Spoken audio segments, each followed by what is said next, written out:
கிறிஸ்துவுக்குள் அன்பான கர்த்தருடைய பிள்ளைகளே, இன்றைய வேத வசனமும் ஜெபமும் உபாகம் புஸ்தகம் 22ஆம் அதிகாரம் 5ஆம் வசனம். புருஷரின் உடைகளை ஸ்திரீகள் தரிக்கலாகாது, ஸ்திரீகளின் உடைகளை புருஷர் தரிக்கலாகாது.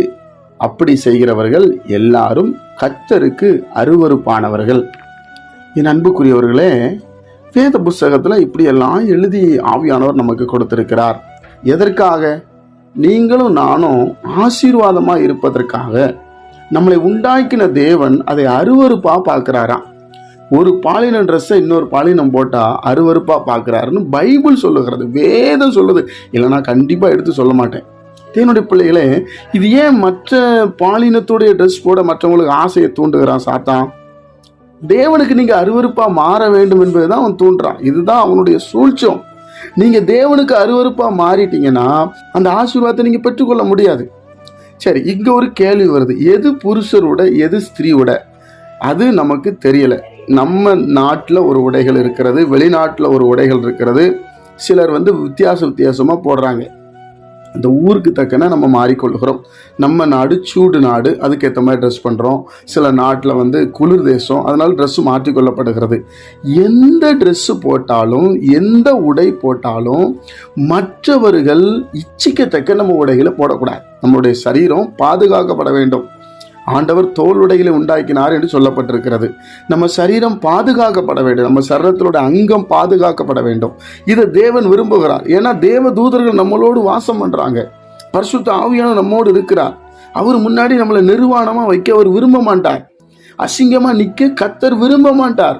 நம்மளை ஒன்றும் இல்லாம என்கிட்ட வானவர் சொல்ல மாட்டார். அவர் எப்பவுமே நீங்களும் நானும் டீசெண்டா இருக்கும்படி தான் விரும்புவார். தேவனுடைய பிள்ளைகள், கர்த்தருடைய பிள்ளைகள் அறிந்து கொள்ளுங்க.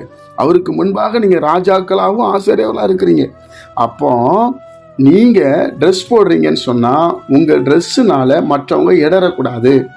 இப்போ ஒரு ஆண்கள் ஷர்ட் இருக்குது, ஆண்கள் ஃபேண்ட் இருக்குது, பெண்கள் போடுறாங்க. இது எப்படி தோன்கிறது? தூரத்துல இருந்து பார்க்கும்போது ஆனா பெண்ணானே தெரியல. அதனாலதான் பைபிள் அப்படி சொல்லுகிறது. அதே போல ஸ்திரீகள், புருஷர்களுக்கு இப்படி சொல்ல, புருஷர்கள் அதிகமா பெண்களுடைய போட மாட்டாங்க. ஆனால் ஸ்திரீகள் நிறைய பேர் இப்படி போடுறாங்க. நமக்கு தெரிஞ்சது, நம்ம குறை உள்ளது, நம்ம அறிவு குறை உள்ளது. ஆனால் நாம் கர்த்தருக்கு அருவருப்பாக இருக்கிறோம் என்பதை மறந்து போகக்கூடாது. இந்த வசனத்துக்கு கீழ்ப்படிந்து நீங்கள் இந்த வசனத்தை கேட்குறீங்க. வசனம் பைபிளில் இருக்குது, பைபிளில் இருக்கிறதை தான் பிரசங்கிக்கிறோம். அதனால் நம்ம யாருக்கும் இடரல் இல்லாமல் நாம் ட்ரெஸ்களை போட்டால் அது தேவனை பாதிக்காது. அப்போ தேவனுடைய பிள்ளைகளாகிய நாம கட்டாயம் இதை நம்ம கடைபிடிச்சே ஆகணும். இதை கடைபிடிச்சே ஆகணும். இது ஒரு சட்டம். இது தேவன் நியாயப்பிரமாணம். ஊழியர்களாகிய நாங்களும் சரி, யாரா இருந்தாலுமே இது தேவனுக்கு உகந்தது இல்லை.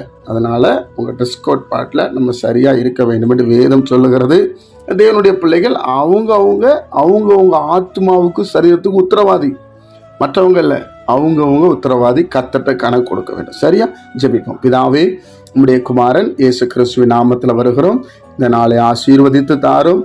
வசனத்தின்படி எங்களை நடத்துங்க. உங்க சித்தத்தை வெளிப்படுத்துங்க. உங்களை சந்தோஷப்படுத்தணும். நீங்க அருவருக்கிற எதையும் நான் செய்யக்கூடாது. கர்த்தராகிய இயேசுவின் மூலம் ஜெபிக்கிறோம் பிதாவே. ஆமென்.